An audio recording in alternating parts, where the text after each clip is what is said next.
Bonjour tout le monde. Me voici dans cette deuxième partie de la vidéo, laquelle j'avais fait sur comment reconnaître la vraie structure. Et si vous vous rappelez bien de la vidéo, je vous avais dit qu'avant de confirmer un pli haut ou un pli bas, nous devons toujours attendre la prise du pullback le plus proche. Et une fois on l'a pris, c'est là qu'on va dire que ce pli bas est confirmé.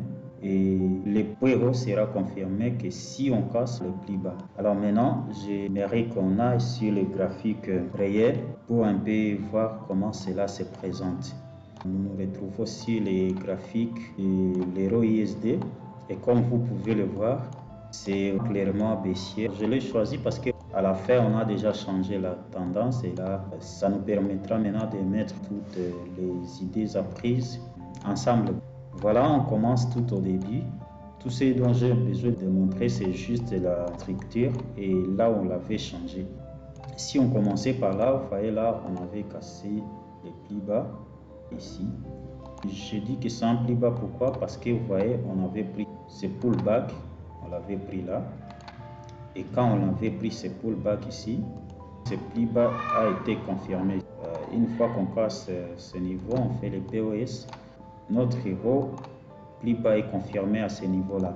On doit maintenant chercher notre pullback le plus proche. Le marché était venu ainsi, comme ça, comme ça. On est descendu, et là, ce pullback, on l'a pris à ce niveau. De ce fait, ce point bas devient confirmé aussi, devient un point bas qui est valide. Et lorsqu'on vient casser ce niveau ici, quand on vient faire un BOS à ce niveau, notre point haut ici devient aussi valide. Vous voyez? Ainsi de suite. À ce niveau, on vient encore, on prend ces pullbacks. Et quand on prend ces pullbacks ici, notre point bas ici devient aussi valide. Et on attendra maintenant la cassière de celui-ci qui est là. Le point haut aussi qui est là devient valide. Et quand on prend ces pullbacks ici, ce point bas devient valide. Mais regardez une chose importante. Ici, on casse. On fait notre BOS à ce niveau. Alors, observez bien ces mouvements. Tous ces mouvements n'ont pas de pullback qui est valide. Il n'y a pas d'indicement à ce niveau. Alors, si tu ne sais pas là où se trouve la liquidité, ça veut dire que tu en fais partie. Alors, comme ces mouvements n'ont pas de pullback qui est valide, et donc on va prendre celui-ci comme état notre pullback qui est valide. Et voilà un peu comment ça se passe. Donc, notre vrai BOS se trouve à ce niveau-là et notre point bas vient à ce niveau. Voilà, on cheat, on fait du yo-yo. Le pullback, il vient, il est pris à ce niveau. Ce point bas ici devient valide. C'est la cassière de ce niveau ici qui pousse à ce que ce point haut devient aussi valide. Voilà. Ainsi de suite, on descend. Quand on prend cet indicement à ce niveau, alors ce point bas aussi devient valide. Et quand maintenant on vient casser ce niveau encore, quand on vient casser ce niveau-là, ce point haut devient aussi valide. Voilà. On descend, on prend notre indicement à ce niveau. Et quand on le prend, ce point bas devient aussi valide. Et quand on fait le BOS, encore une fois, ce point haut devient valide. Les prix continuent à chuter. À ce niveau où se trouve notre indicement, on a fait la correction de cette façon. C'est le seul pullback qui est valide. Alors, nombreuses personnes se trompent en disant voilà, on a chuté ainsi. Alors ça, c'est notre indicement. Non, non, non.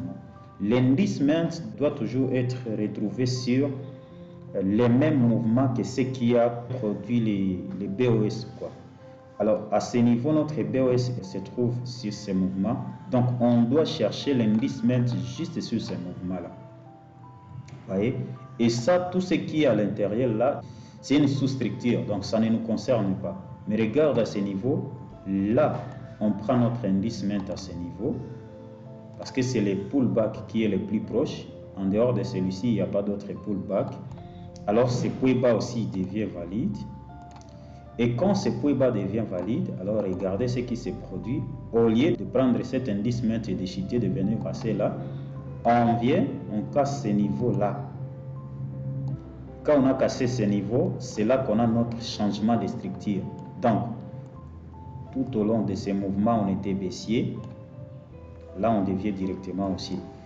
Mais maintenant, où se trouve notre plus haut à ce niveau? Parce que quelqu'un va vous dire, non, là, on est monté, change, c'est vrai, la structure, on a un plus haut, puis on a cassé. Non, il faut toujours chercher la prise de l'indice maître ou soit du pullback le plus proche. Et dans ces cas, on va faire notre structure comme ça pour voir s'il y a quelque part où on a pris notre indice maître. Comme ça, comme ça, comme ça. Et ça, tout ça, c'est un seul mouvement. Vous voyez, les prix ici n'avaient pas cassé ce niveau-là. Donc ça, c'est une sous-structure de ce mouvement-là. Alors on monte, regardez, on monte comme ça, voilà. Voilà, ainsi de suite. Et arrivé à ce niveau, on prend ce pullback qui est le plus proche à ce niveau. Quand on prend ce pullback, alors ce point haut devient valide. Vous voyez? Donc en réalité, tout ça sans seul mouvement.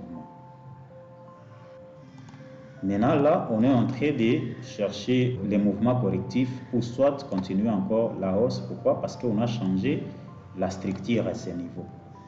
Voilà un peu comment il faut comprendre la structure. Il y a tant de questions qui se posent sur maintenant comment reconnaître un bon pullback que l'on doit considérer comme l'indice maître. C'est vrai, je ferai d'autres vidéos qui expliquent cela, mais en attendant, comprenez que avant de dire qu'une structure est valide, vous devez d'abord vraiment vous concentrer sur la prise de liquidité ou soit la prise de l'indice maître. Juste une chose, une parenthèse que je dois ouvrir, vous devez savoir que ce n'est pas parce qu'on a cassé la structure, déjà par exemple à ce niveau, que tout est fini. Au fait, le plus bas est confirmé que si on a pris l'indice maître, s'il n'y a pas d'indice maître, ça veut dire juste les sweeps de liquidité. Il y a deux façons de comprendre les sweeps de liquidité. C'est quand un mouvement casse un niveau important, mais sans avoir de pullback à l'intérieur. Alors ça, c'est ce qu'on appelle la prise de liquidité. Ça, c'est une liquidité externe. Et puis, ce qui se trouve à l'intérieur, c'est ça, ce qu'on appelle maintenant la liquidité interne. Et là, c'est juste une prise de liquidité. Pourquoi? Parce qu'on n'a pas pris l'indice maître à l'intérieur. Donc, ça, c'est la première façon de comprendre les sweeps de liquidité. Et puis, la deuxième façon, c'est quand les prix cassent un niveau avec juste la mèche et puis il vient clôturer à l'intérieur. Ça aussi, on appelle ça sweep de liquidité. C'est comme ce qui s'est passé là. On n'a pas cassé les niveaux, mais on est venu sortir les gens qui ont mis les stop loss là en haut. Voilà un peu, j'espère que cette vidéo vous aura plu. Je vous invite à liker, à vous abonner et accrocher la cloche de notification pour ne plus rien rater. Merci beaucoup.